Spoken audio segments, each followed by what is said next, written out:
जय माता दी साथियों, कैसे हैं आप सब? ये बताने के लिए कमेंट बॉक्स में जय माता दी ज़रूर लिखें। मैं हूं चित्रा झा और एक बार फिर से आप सबका स्वागत है, अभिनंदन है आपके अपने यूट्यूब चैनल में।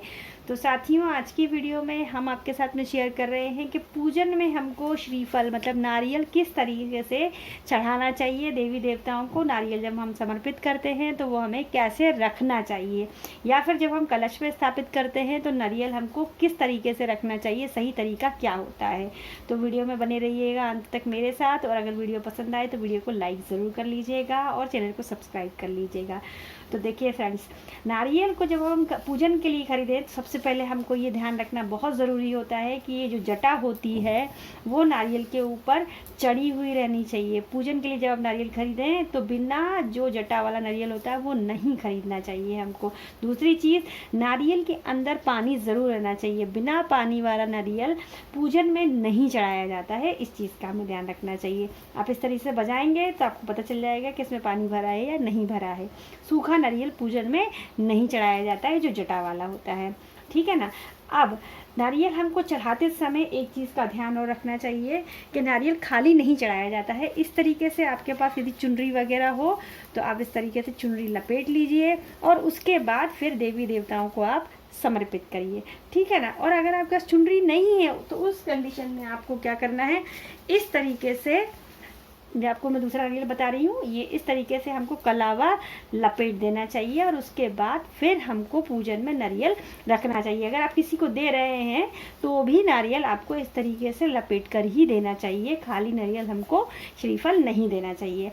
अब समझिए कि ये कौन सा तरफ इसका सीधा होता है, कैसे हमको इसको पूजन में रखना चाहिए। तो ये वाला जो हिस्सा होता है नारियल का, ये हिस्सा सीधा होता है और ये वाला हिस्सा उल्टा होता है।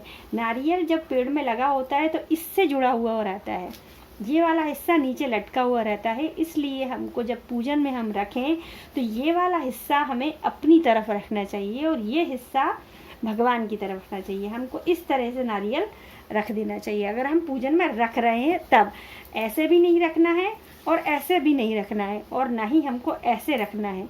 ये जो त्रिनेत्र होते हैं यहाँ पर, ये हिस्सा हमें अपनी तरफ रखना चाहिए ऐसे। अब समझ लीजिए कलश पे कैसे रखना है। तो कलश पे रखने के लिए नारियल अक्सर लोग ऐसे रख दिया करते हैं। नारियल कलश पे ऐसे रखा जाए, सुंदर तो बहुत लगता है लेकिन तरीका ये बिल्कुल सही नहीं है। इस तरीके से नारियल नहीं रखा जाता है।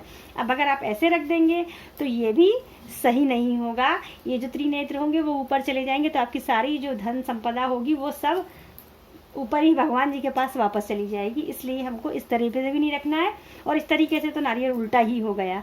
इसलिए आपको बिल्कुल ऐसे भी नहीं रखना है। नारियल को जो कलश पे रखना होता है वो हमको ये तरीका बिल्कुल सही होता है, ये ऐसे रखना चाहिए। ये इस तरह भी नहीं होना चाहिए। जो त्रिनेत्र हैं वो भी ऐसे नहीं होने चाहिए।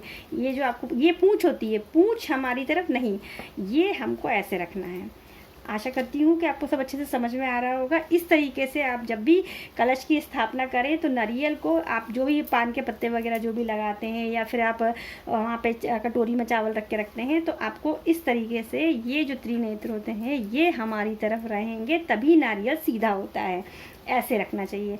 आप जहाँ भी स्थापित करें नारियल को इसी तरह स्थापित करें। अगर समर्पित भी कर रहे हैं तो आपको ऐसे ही समर्पित करना है और कलावा वगैरह बांध के समर्पित करना है। तो आशा करती हूँ कि आपको श्रीफल से जुड़ी हुई जानकारी, हमको कैसे समर्पित करना है, कैसे हमको पूजन में उपयोग करना है, अच्छे से समझ में आ गई होगी। अगर आपको जानकारी उपयोगी लगी हो, लाभदायक लगी हो तो वीडियो को लाइक कर लीजिएगा और ज़्यादा से ज़्यादा लोगों को शेयर कर लीजिएगा। और ऐसे ही पूजा पाठ से संबंधित जानकारियों के लिए मेरे चैनल को सब्सक्राइब कर लीजिएगा। मिलते हैं फिर अगली अच्छी सी वीडियो के साथ। तब तक के लिए अपना और अपनों का ख्याल रखिए। जय माता दी।